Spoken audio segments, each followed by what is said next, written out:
noches a todos. En nombre de la Cámara Peruana del Libro, les damos la más cordial bienvenida a la 29ª edición de la Feria Internacional del Libro de Lima. Esta actividad forma parte de la programación cultural de la Auditorio Francisco Izquierdo Ríos y cuenta con el valioso patrocinio de la Fundación BBVA, a quien agradecemos por su constante compromiso con la cultura y promoción de la lectura. Finalmente, agradecemos su presencia en el evento Extirpación de la idolatría del Perú por el padre Pablo José de Arriaga, de la Compañía de Jesús 1621, que está a cargo de Jorge Guamán, Dalín Chambi, Almícara Alba y Richard Alcántara, quienes esperamos se incorporen a la ponencia muy pronto. Este evento es organizado por Librería Ideal. Sin más que decir, damos el paso a los ponentes para empezar con el evento. Muchas gracias.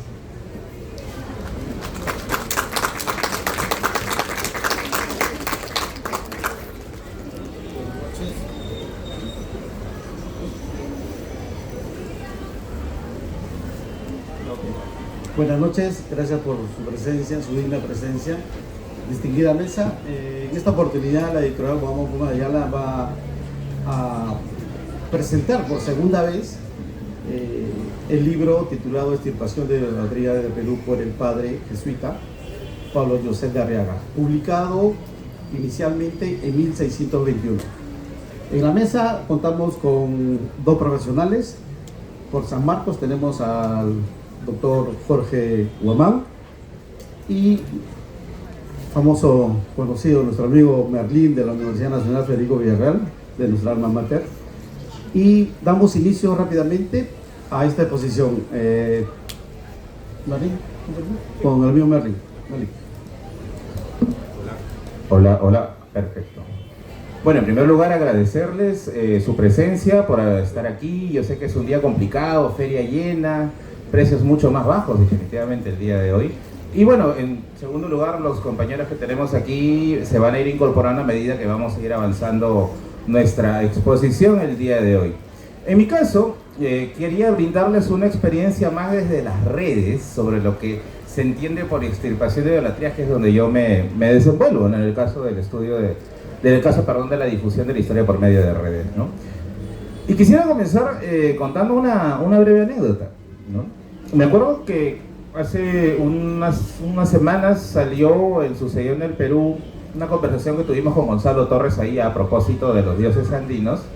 Y hay una parte que no salió en el video, porque me imagino pues el proceso de producción van entrando y saliendo cosas, pero ahí le cuento una anécdota a Gonzalo, ¿no? Que en una ocasión me escribe alguien que yo intuyo que debe ser un estudiante ya de último año de colegio, y me dice, profesor Merlín, o querido Merlín, me dice, ¿no? Y yo siento que todos los años nos cuentan mucho con respecto a las culturas antiguas, nos cuentan lo mismo con las culturas antiguas, ¿no? Y me dice, quisiera que usted me proporcione una lista de gobernantes chavín, con sus obras, sus discursos, ¿no? Y yo le digo, estás pidiendo un imposible, ¿no? Lamentablemente no. En otro comentario que también me dijeron, profesor, he visto que ha hablado sobre los dioses, quisiera que me diga cuál es el nombre del señor Recipán. No, es imposible, no hay, lamentablemente, ¿no? O también me dijeron, ¿no?, una lista de reyes Paracas o una lista de reyes Nazca. Muy sintomático la apreciación de esta persona, porque sientes un vacío, ¿no? Es como que después del siglo XVI tú encuentras mucha más información detallada, pues, de encomenderos, de virreyes, de reyes, pero hacia atrás como que hay un vacío enorme. Claro, tenemos la presencia de las obras de los incas, ¿no?, los más emblemáticos, a menos que apeles a la lista de Montesinos, del cronista Montesinos, que sí son más de 100, ¿no? Pero hacia atrás está difícil, ¿no? Y hay un hueco enorme a partir de ese punto. Y ahí es donde nos encontramos con un gran obstáculo, que es la cultura escrita, ¿no? Que es la gran cultura escrita prehispánica, que al menos hasta el día de hoy no hay una certeza de su existencia, ¿no? Han hablado por ahí el tema de Tocapus, puede ser, una escritura Payarijobre del Norte puede ser, ¿no? Y quizás una fantasía que ha despertado pues mucha imaginación entre los que exotizan a veces el mundo andino, y también en la literatura. Luis Enrique Torta hacía cuentos acerca de esto, ¿no? Como es el quipu, ¿no? El quipu narrativo, la utopía del quipu narrativo, ¿no? Hace unos años salió en esta colección de Perú Breve que sacó Planeta el Quipus de Manuel Medrano, en la que te arroja unos datos bien deprimentes en el sentido de la esperanza de encontrar quipus narrativos, ¿no? Te decía que si tú juntabas todos los quipus que hay actualmente, tanto en nuestro continente como en colecciones privadas, tienes un universo del 1% de los quipus. O sea, aun si juntaras todo ello, es 1% de los quipus, ¿no? Y aún de ese 1%, el 70% son quipus asociados a lo contable, y el 30% no se sabe exactamente qué mecanismos tenía. Ahí entra pues el sueño de la narración, ¿no? De encontrar una gran lista de gobernantes incas, encontrar un estudio más detallado de su organización, porque aunque parezca extraño, porque los incas es algo que escuchamos todo el tiempo, ¿no? En Machu Picchu, en el Cusco, en el colegio, en la universidad, es muy ambiguo todo. Hay un libro muy bueno que también se presentó hace unos años de César Itier, que es un quechuista especializado justamente en el tema prehispánico, ¿no? Itier en este libro, por ejemplo, que fue bien incendiario, porque había ciertas cosas que él mencionaba que hoy en día dentro del esquema nacional educativo no encajan, como por ejemplo él mencionaba que las panacas no existían. El concepto de panaca como realeza era incompatible. Lo otro era el Inca, ¿no? Él dice, el Inca no es un rey, como uno piensa a la analogía europea, ¿no? Sino se puede considerar como una especie de líder militar agrario, ¿no? Entonces, es bien raro cómo esto que es tan familiar, que es tan cercano a nosotros, tan a veces motivo de orgullo, es a la vez tan esquivo. Machu Picchu mismo, ¿no? Si ustedes van a Machu Picchu, hay mucha exotización sobre el tema, y terminan pues entre mitad historia y mitad aliens, ¿no? Por ahí. Ahora, Merlin, ¿existe algún tipo de interés renaciente con respecto al conocer o interesarnos en las divinidades prehispánicas? Hablando ya de juventudes, recuerda que yo vengo del tema de las redes, sobre todo. Mi respuesta es un categórico sí. Hace muy poco se ha estrenado el tráiler del famoso anime peruano, el primer anime peruano que tiene como temática el retorno de los dioses andinos, ¿no? Y muchos jóvenes han recibido increíblemente esa noticia. Uno esperaría pues que van a tocar otra temática, ¿no? De lo que ya existe, ¿no? Shonen, robots, etcétera, ¿no? Pero han apostado por una historia en la cual los dioses andinos retornan. Entonces, hay una fascinación, vamos a decir así, generacional sobre este tema, y obviamente eso va de la mano con un estudio mucho más concienzudo de qué realmente son las divinidades prehispánicas. Ahora, el proceso de evangelización que va a tener el Perú es un proceso bien interesante y a la vez bien complejo, ¿no? Mucho por ahí se habla acerca de un proceso, algunos dicen, ¿no?, agresivo, otros dicen, no, más pasivo, otros dicen, no, pero finalmente fue el proceso en el cual se mezclan las dos religiones, el fenómeno sincrético, ¿no? Y para eso yo creo que es necesario remontarnos a las fuentes, ¿no? La extirpación de la idolatría, que es un fenómeno asociado justamente a este periodo de evangelización, va a tener un tinte bien curioso, ¿no? En una primera fase, esto se puede encontrar pues en el libro de Pierre Dubiol, ¿no? Este clásico sobre la extirpación de la idolatría, que en una primera fase era un poco más pasiva, un poco más, vamos a decir así, no tan agresiva, y en una segunda fase, a partir del Tercer Concilio Limense, ya adquiere una dimensión mucho más fuerte, ¿no? Por ejemplo, por el mismo hecho de conocer el idioma del nativo, el quechua y el aymara, pero no tanto con fines académicos, sino con fines de entender su sistema de pensamiento y con base en ello pues actuar, ¿no? Saber cómo proceder a la destrucción. En este texto, por ejemplo, que les menciono de Dubiol, que es creo que uno de los clásicos para estudiar el tema, se mencionan algunas cosas bien interesantes, ¿no? Como la idea de la creación de algunas iglesias sobre estructuras prehispánicas, ¿no? Que deben haber escuchado que pasa en varios lugares. A veces cuando visito regiones me dicen, ¿no?, esta iglesia se hizo sobre una huaca, ¿no? Esta iglesia se hizo sobre tal huaca, sobre tal estructura, ¿no? Y Dubiol ahí te menciona, ¿no?, que la intención de ello no solamente era una intención simbólica en la que vas a pues construir algo dominante sobre una situación pasada, sino también había una clara intención de huaqueo, ¿no?, de poder excavar tranquilamente el lugar y extraer estas cosas. La extirpación de la idolatría nos deja algunas cosas súper interesantes, como por ejemplo, indirectamente creo yo, ¿no?, el conocimiento de cómo funcionaban estos cultos, ¿no? Ya sea a dioses mayores, ya sea a dioses pequeños, ¿no? Ya sea huacas, etc. Y también entender cómo fue el proceso en el cual estas fueron destruidas. Por ejemplo, una cosa que a mí me llamaba mucho la atención en estos libros de visitas era el tema de cómo se enviaban algunas de las huacas a la Plaza Mayor, y en la Plaza Mayor se procedía a una especie de exorcismo y posterior destrucción. La información también de los extirpadores nos da data sobre cómo eran los cultos en torno a estas divinidades. No todas eran, vamos a decir, de una forma de cultos similares, ¿no?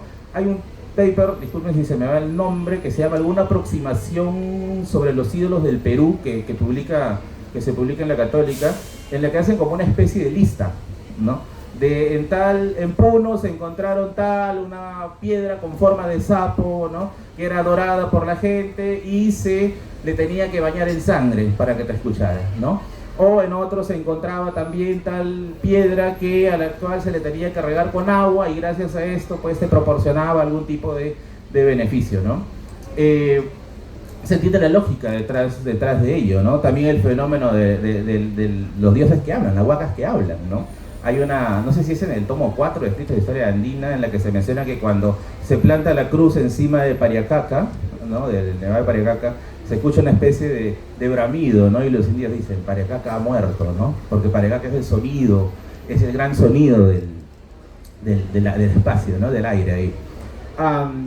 También está pues el otro lado, ¿no? Que nos va a permitir entender también la lógica de los actos divinos allí. Hay un texto muy interesante, es de Marco Curátola, si no me equivoco, se llama La voz de la huaca, en la que va a explorar los mecanismos detrás del habla de la divinidad, ¿no?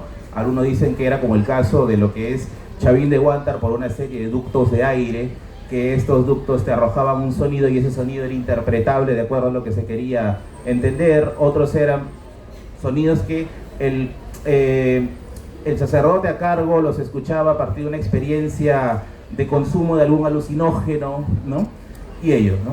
Entonces, para ya dar pase al doctor Jorge Guamán, la conclusión que yo, al menos en la experiencia general con respecto a lo que es la difusión histórica, es que las fuentes sobre este proceso finalmente nos dan un pasaje, claro, si bien es cierto, muy occidentalizado, muy con intención de destrucción, pero finalmente nos da algo de qué poder decir, mira, podemos entender, podemos deducir, ¿no? Podemos limitar hasta cierto punto también la jurisdicción de algunas divinidades, ¿no? Por ejemplo, en el caso de Paregaca, que se asocia a la Sierra de Lima, ¿no? Hace poco, por ejemplo, estuve en Marcahuasi, ¿no? En el pueblo de San Pedro de Casta, que me dicen que allí hay gente que todavía practica el culto a Guayayo Carunche, que aparece justamente en el manuscrito de Guarochirí, la cosecha del agua, le llaman allá, que está hecho en honor a Guayayo. Y para cerrar, yo creo que estas cosas aún se mantienen vivas incluso en la memoria colectiva. Si bien es cierto, el proceso de extirpación termina haciendo una especie de aplanadora sobre estos conceptos, al final de cuentas se sigue manteniendo alguna u otra memoria viva, ¿no? El caso que a mí me gusta citar mucho es el caso del Museo de Huarihuilca en Huancayo, en la que en una ocasión el director me invita para hacer un paseo ahí poco fuera de lo normal, y entrar directamente al manantial donde se dice que salen pues los primeros huancas, ¿no? Y él me cuenta ahí una historia, ¿no? Que antes de que se ponga en valor Huarihuilca, ese manantial, el manantial de Huarihuilca, era un basurero, ¿no? La gente botaba su basura, lo dejaba sucio, ¿no? Y las partes que había acceso al agua, la gente lo utilizaba para lavar ropa, ¿no? Entonces, cuando ellos pusieron en valor el lugar, empezaron la restauración y todo ello, me comentó que venía un viejito con un balde cada 35 días más o menos, y sacaba agua del manantial y se lo llevaba, ¿no? Obviamente no le puede impedir, porque finalmente eso era como que algo de la comunidad, pero un día se arma de valor y le pregunta, ¿no? Y le dice, ¿por qué sacas agua un solo balde, ¿no? De acá, o sea, teniendo agua allá en tu casa, ¿no? O sea, para principios prácticos no tenía sentido. Y él le dice, lo hago porque mi papá lo hacía, y mi abuelo lo hacía, y mi bisabuelo lo hacía, y dicen que si sacaba agua de acá, fertilizaba la tierra de una manera especial porque le agradaba a la divinidad presente en este lugar, ¿no? Y mira, ni siquiera tenía una noción clara exactamente de por qué se hacía la acción, pero estaba dentro de la memoria histórica de que algo tenía que ver con extraer agua de ese lugar para fertilizar la tierra, quizá no en el sentido fértil como uno esperaría, pues con abono, ¿no? Con algunos insumos, sino una fertilización ritual, ¿no?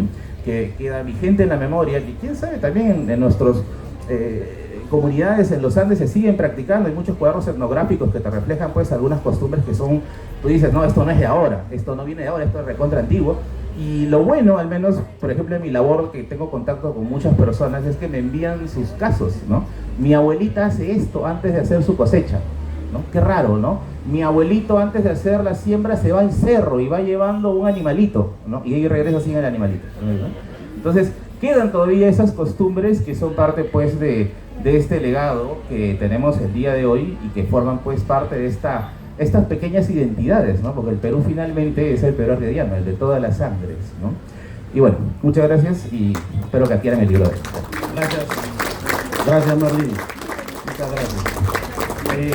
Contribuyendo con algunos datos, como le dije, el libro fue publicado en 1621 como la venia del virrey Francisco de Borja y Aragón.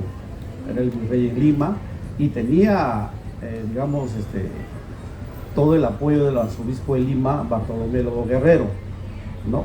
No conforme con la Santa Inquisición que se instaura en 1570, y el primer, digamos, juzgado por la Santa Inquisición fue en 1573, Maté de Saladé, un francés, ¿ya?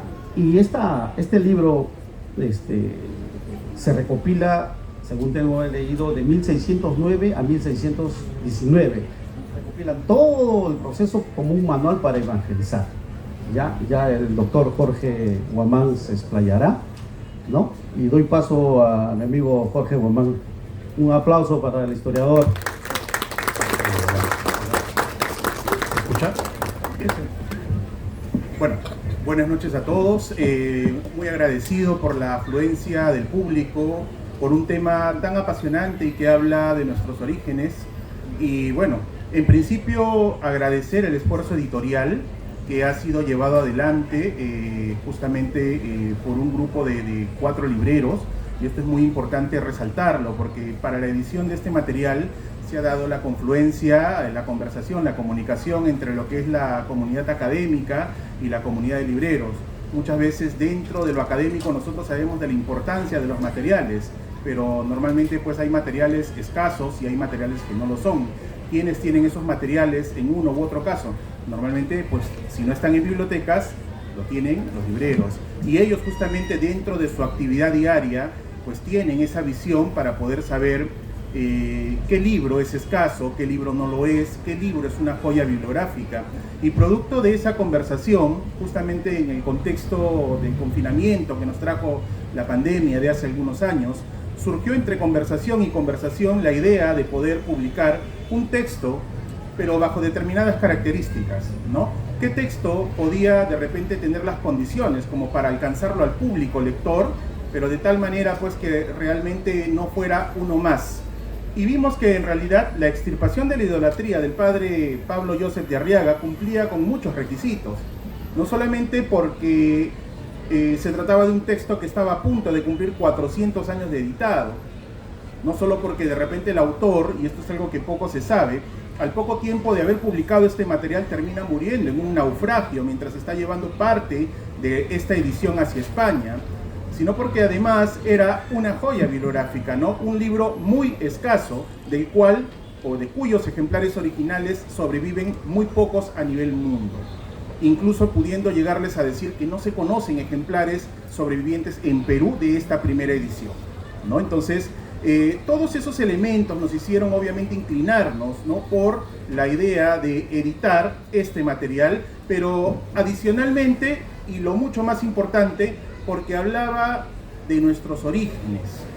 La extirpación de la idolatría del Perú es un testimonio de parte, es un testimonio de un integrante de la Iglesia Católica que viene aquí y obviamente trae sus propias ideas, trae su propia concepción de lo que es obviamente la religiosidad, el mundo en general.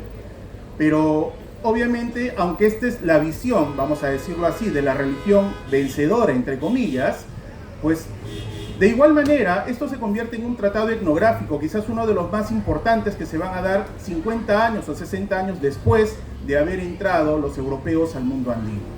Es una fotografía de la época porque nos habla de las costumbres, de usos, ¿no?, de creencias, que son las que el hombre en el mundo andino practicaba desde tiempos ancestrales.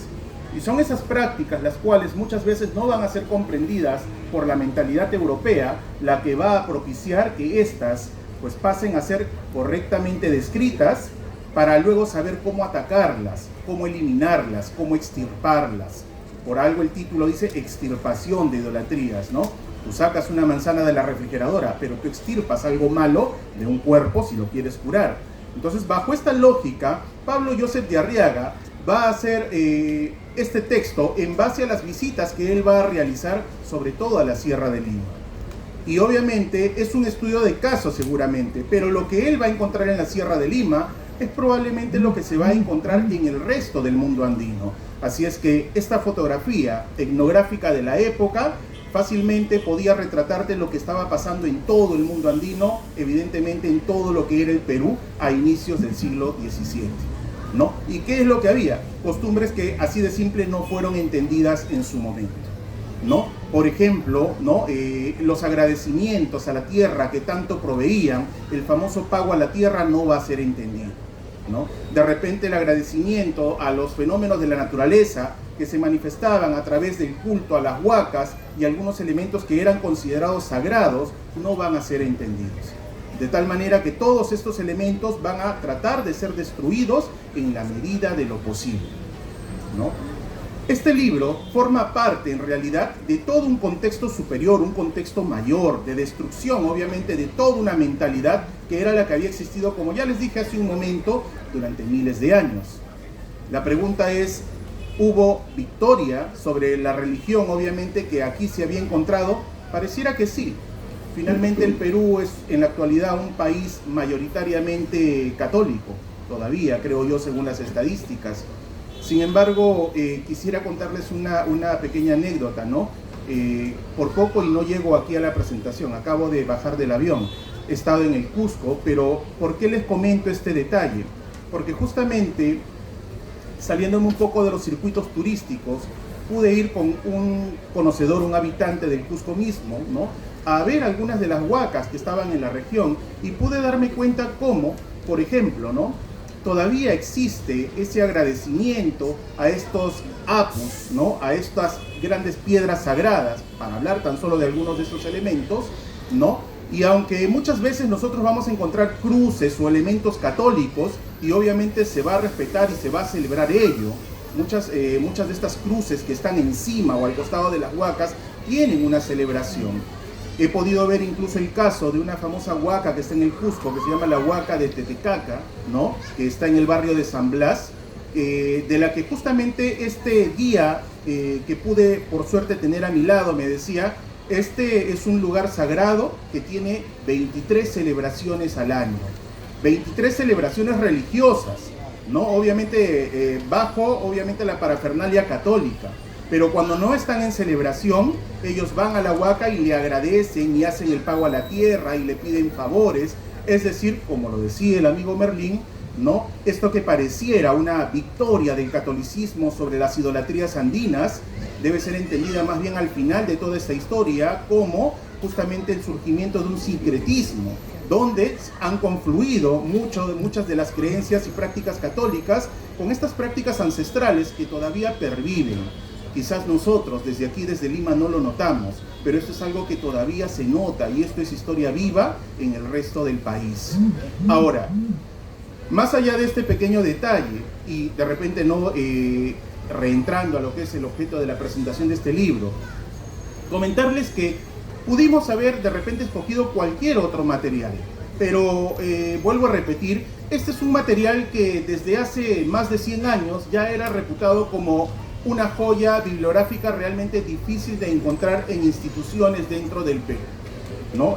La última vez que se llegó a tener noticia de 2 o 3 ejemplares en territorio peruano, pues es la década de 1910. ¿Dónde están todos esos ejemplares que debieron haber dado a vida en esta primera edición en 1621? Yo estimo, aunque no se tienen documentos que nos den un dato cierto, estimo que deben haberse editado entre 400 o 600 ejemplares. Lamentablemente, para efectos de lo que nosotros quisiéramos, que pervivan los ejemplares originales, estos ejemplares eran materiales de evangelización. Así que con estos materiales los curas cruzaban ríos, soportaban el clima, la indolencia del clima en general, ¿no?, dentro de su peregrinación, dentro del proceso evangelizador. Así es que muchas veces estos materiales se deterioraban rápidamente. Allí la explicación, allí la suposición mía de por qué no han sobrevivido ejemplares muchos en el tiempo. Y a pesar de ello, a fines del siglo XIX todavía subsistían ejemplares en el Perú. Pero subsistían ejemplares en una época en que no había una correcta normativa para la protección del patrimonio bibliográfico documental. Dicho en simple, no habían leyes que prohibieran el que estos materiales pudieran salir hacia el extranjero y fácilmente es lo que pasó. Que muchos de estos materiales justamente terminaron saliendo al extranjero y hoy en día pueden ser consultados en bibliotecas europeas, seguramente norteamericanas, sobre todo norteamericanas. Como lo hemos dicho por allí en alguna pesquisa bibliográfica que hemos hecho, aunque no hemos podido tener noticia de algún ejemplar sobreviviente, guardamos la esperanza que de repente en alguna biblioteca conventual, quién sabe si en alguna ciudad del interior del país, subsistan ejemplares que rápidamente puedan ser, ¿no?, señalados, mostrados y obviamente declarados Patrimonio Cultural de la Nación, para que obviamente haya un mayor celo y cuidado sobre este tipo de materiales. Mientras tanto, ¿qué es lo que hemos hecho? Bueno, pues no, tuvimos que recurrir a ediciones originales, ¿no?, que actualmente están en instituciones del extranjero, pero a las que hemos tenido oportunidad de acceder y obviamente utilizar para poder hacer una correcta transcripción, un correcto copiado, ¿no? Esta edición se precia de tener no solamente una postilla bibliográfica, sino también además un estudio alterno que ha hecho el historiador de la Universidad Federico Villarreal, Jimmy Martínez, justamente lo tenemos en la parte de atrás, ¿no? Él es un especialista justamente en el estudio de la evangelización en el mundo andino y obviamente su aporte en esta obra también es mayúscula y sobre todo novedoso, ¿no? Entonces, sumando esfuerzos, hemos logrado que justamente de esta interesante conversación, que esperemos no sea la última, ¿no?, sostenida entre la comunidad académica, la comunidad de los amigos libreros, pues pueda llegar a la comunidad de lectores en general este tratado, que no solamente obviamente te va a mostrar, ¿no?, qué es lo que encontraron los extirpadores de idolatrías y por ende se sobreentiende qué es lo que comenzaron a destruir, sino que además esto te tiene que servir como un punto de reflexión, un punto de inflexión, porque cuando tú lees este libro te das con la sorpresa de que incluso nosotros en pleno siglo XXI pues tenemos algunas prácticas ancestrales pero camufladas dentro de lo que a nosotros nos parecerían prácticas comunes y silvestres. Me permito, ya casi terminando esta exposición, tan solo contarles una experiencia personal. Me tocaba ya revisar el material, ¿no?, original, ¿no?, y leer página por página, y comencé a revisar justamente, ¿no?, cuáles eran estas prácticas que eran concebidas como obra del demonio por estos evangelizadores del siglo XVII. Y en determinado momento de la obra, ¿no?, se cuenta, por ejemplo, de una práctica que comenzó a llamar mi atención, de cómo en el mundo andino, hasta la llegada de los españoles y aún después de la llegada de los españoles, era costumbre, dice, ¿no?, de que a los niños se les dejara crecer el cabello hasta los 4 o 5 años, y que allí a los 4 o 5 años se les procedía a cortar el cabello, y esos mechones de cabello justamente pues no eran tenidos, ¿no?, en recuerdo por las familias o por los seres más cercanos del niño. Y comencé a recordar algo. Yo en mi infancia, hasta los 4 o 5 años, tuve el pelo más largo que cualquiera de las señoritas o caballeros con cabellera larga que pudiera haber en este salón. Y recuerdo haber estado lo recuerdo a los 4 o 5 años haber sido bautizado y haber visto cómo la trenza inmensa que tenía hasta la altura de la cintura me la cortaran mechón por mechón. Obviamente en tiempos capitalistas cada mechón era pues un aporte económico, y esto que para mí era una curiosidad de niño, pues lo pude ver reflejado aquí, pero con un detalle. Hoy en día es una costumbre. Celebramos la costumbre, tenemos seguramente alguna ganancia que por cierto no vi porque ese dinero quedó con mis padres, pero en todo caso, cuando leí aquello, yo veía que a diferencia de lo que actualmente hacemos ahora, ¿no?, En el siglo XVII, cuando veían estas prácticas, castigaban a aquellos que obviamente los veían con esta costumbre. Cuando veían estos mechones de cabello, los quemaban, a las familias las castigaban, y evidentemente esto es lo que nos muestra este libro. Veo por ahí un porqué extrañado, porque eso fue. La conquista no solamente fue un acto violento, también fue, sin disculpar obviamente lo primero, un choque cultural tremendo. Dos concepciones de la vida, ¿no?, que obviamente no lograron sincronizar. Y de esta manera entonces es como nosotros vamos a ver todos estos elementos en este libro, y obviamente precedido por estos estudios que nos van a ayudar a tener obviamente un soporte mayor para el entendimiento. Entonces este libro, Pablo Joseph de Arriaga no solamente lo hizo para los extirpadores, yo creo que lo hizo hacia adelante también, sin darse cuenta de que el Perú actual fácilmente puede leerlo y puede entender y puede rescatar costumbres que seguramente pensarán son de ahora, pero que no vamos dándonos cuenta que son, y nosotros arrastramos, somos portadores de tradiciones ancestrales que llevan seguramente aquí en nuestro mundo andino centenas, si es que no miles de años. Por eso hay muchas cosas más. Pues yo me congratulo de haber participado en esta edición junto a especialistas, como ya les he comentado, junto a los amigos libreros, y con la esperanza de que evidentemente esto se convierta no solamente en un aporte para el estudio de la cultura andina, sino además, ¿no?, en un estudio señero que nos permita tener más de repente materiales de esta naturaleza, que no sea la última contribución en conjunto que hemos logrado, pero a eso justamente esperamos, ¿no? Bien, bueno, no queda más sino invitarlos a leer este material, que es muy importante para leer mucho de una de nuestras vertientes, nuestra vertiente andina. Muchas gracias. Muchas gracias. Gracias, Jorge.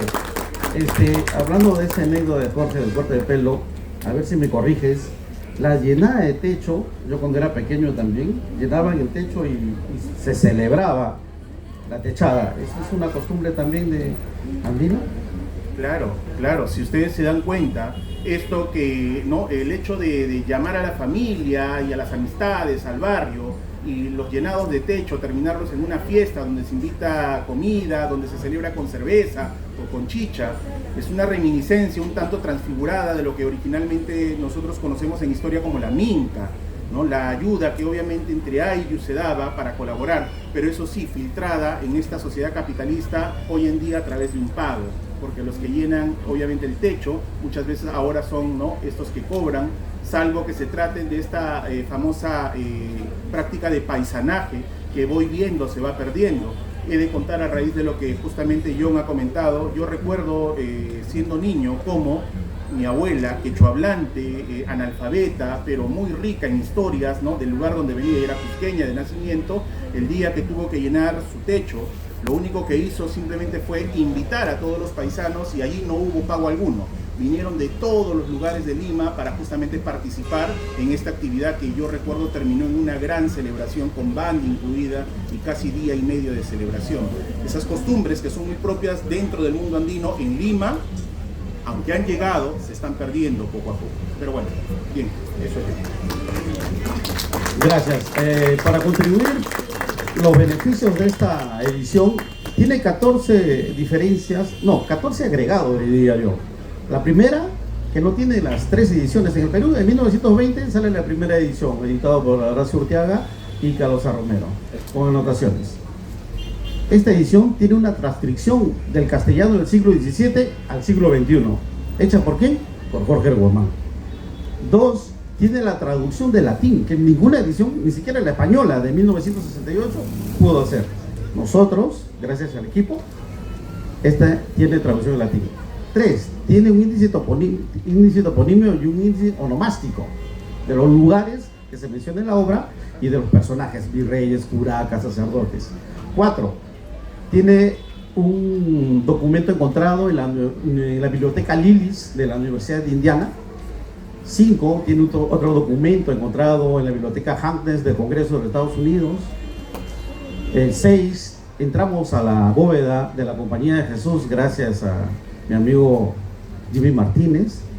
7, entramos al archivo del arzobispado de Lima. 8, la carta que manda un 29 de enero de 1910 Pedro N. de Arata el primero rector de la Universidad de Buenos Aires, el primero que saca el primer facsimilar en América en 1910. La carta lo tenemos. 29 de enero le mando una carta a don Ricardo Palma, que era director de la Biblioteca Nacional, y le dice, Ricardo, he conseguido el libro de extirpación, voy a sacar el primer facsimilar y te voy a pasar una. Y el 18 de mayo de 1910, ese mismo año, le responde Ricardo Palma, gracias, lo va a tener como un tesoro bibliográfico. Y según las leyendas urbanas, no está registrado ese libro en la Biblioteca Nacional, ni tampoco en la biblioteca personal, que fue de don Ricardo Palma. Tiene un extenso estudio preliminar de mi amigo Jimmy Martínez Céspedes, el cual está presente, y le invito, aunque sea 5 minutos, para que pueda deleitarnos con su experiencia. Jimmy, por favor, 5 minutos, aunque sea Jimmy. Jimmy es el operador, digamos, que ha contribuido con la estudio preliminar. Es magíster en Historia de la Universidad Federico Villarreal, trabaja en la Biblioteca Nacional. Y, aunque sea 5 o 3 minutos, Jimmy, por favor.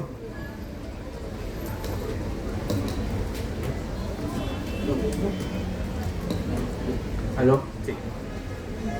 Ante todo, muy buenas noches. En realidad es una invitación muy inesperada, pero igual estoy muy contento de estar acompañado de grandes amigos. Jorge Guamán no solamente es un gran amigo, sino para mí ha sido un gran maestro en la Biblioteca Nacional. Con él he trabajado más de 10 años en la institución, y creo que hemos aprendido mucho al lado de él sobre temas de materiales, de libro antiguo y libro raro. Bueno, a Merlín también es un gusto verlo después de años. Ha sido mi alumno en el curso de paleografía en la Universidad de Villarreal, y me da mucho gusto que en estos últimos años Merlín esté destacando dentro del campo que nosotros hemos formado, que es la historia. Siempre ha habido este tema de cómo romper este paralelo o esta división de los conocimientos científicos, o cómo llegar al público en general. Y creo que ese es uno de los aportes de Merlín, en la cual creo que como todo villarrealino deberíamos sentirnos orgullosos que tenemos un representante dentro de la universidad que destaca en este campo de la historia. Yo solamente quiero decir unas cuantas palabras sobre el libro. El libro en realidad comprende no solo la transcripción documental, la transcripción del libro, de la primera edición, la edición Príncipe en 1121, sino que el trabajo de Jorge Guamán como editor lleva de que este castellano antiguo del siglo XVII pueda llegar de manera clara y precisa a un público general. Si ustedes leyeran la primera edición, es bien complicado leer el castellano del siglo XVII. Un castellano donde no tiene normas ortográficas, donde la RAE todavía no se crea, la RAE todavía se crea en el siglo XVIII, entonces hay cierta libertad al momento de escribir y también de imprimir una obra para esos años. Entonces Jorge Guamán en realidad ha hecho una obra maestra de poder hacer una buena transcripción y que ésta pueda llegar de manera clara y precisa al público. Por mi parte, a mí se me encargó el estudio preliminar sobre la obra de Pablo Llose de Arriaga, que es este manual de extirpación de idolatrías. Yo ya había publicado el taller de la idolatría junto con José Carlos de la Puente Luna, que es un colega, amigo, que publicamos ya no sobre la obra, sino sobre las fuentes que utilizó el mismo Arriaga para elaborar esta obra. Y Arriaga no es que solamente publicó en base a su experiencia, de lo que él pudo apuntar o registrar acompañando a grandes, digo entre comillas, grandes extirpadores, no solamente por ser personajes históricos, sino porque también destacaron en la vida cultural. Uno de ellos es Francisco de Ávila. Algunos lo consideran como uno el que promovió, el que generó este famoso manuscrito de Guarochirí, ¿no? Que ustedes lo conocen como el Dioses y Hombres de Guarochirí, como lo puso José María Arguedas, ¿no? Pero el mejor estudio que tenemos de esta edición es la de Yelia Taylor.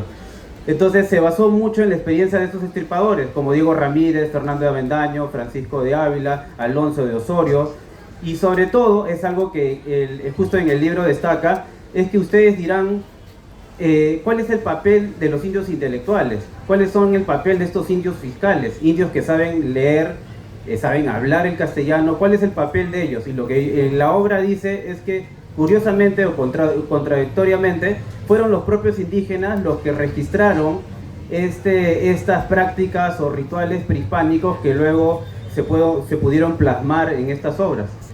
Los extirpadores, al igual que Pablo Llose de Arriaga, no pudo conocer tan al detalle sobre estas prácticas si no tuvieron la colaboración de estos indígenas. Uno de estos indígenas es el indio Timoteo, que acompañó a Rodríguez Hernández Príncipe, un estripador de idolatrías de la Sierra Central.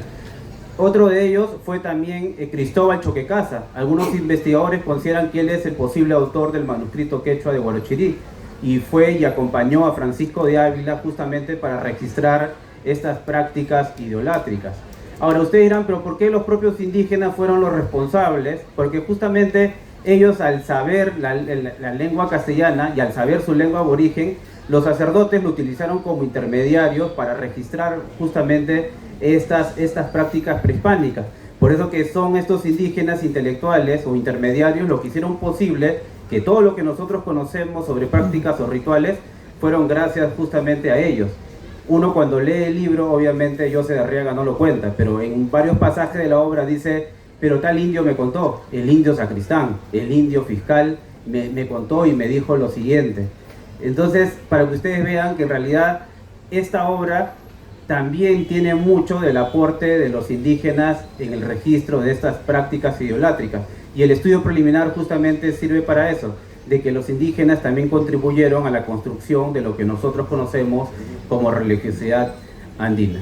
Solamente quiero agradecer a los editores que forman parte de la editorial Guamampoma de Ayala, a nuestro amigo Richard, a nuestro amigo John Palomino por la oportunidad que nos dieron para presentar el libro, y a todos ustedes, público en general, que tienen mucho interés en conocer el pasado histórico a través de la religión andina. Muchas gracias.